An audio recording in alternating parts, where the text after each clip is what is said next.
نبی اسلام نے ارشاد فرمایا طلب کسب الحلال فریضۃ بعد الفریضہ، رزق حلال کو طلب کرنا فرض ہے فرض کے بعد، یعنی نماز روزہ پہلے فرض ہے، اس کے بعد کسب حلال فرض ہے۔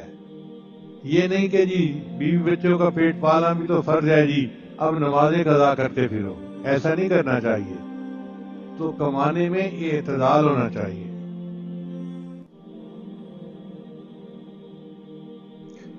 پھر دین اسلام نے یہ بھی کہا کہ جب تم روزی کمانے کے لیے بیٹھو تو یہ نہیں کہ غافل ہو جاؤ، اللہ کو یاد کرو۔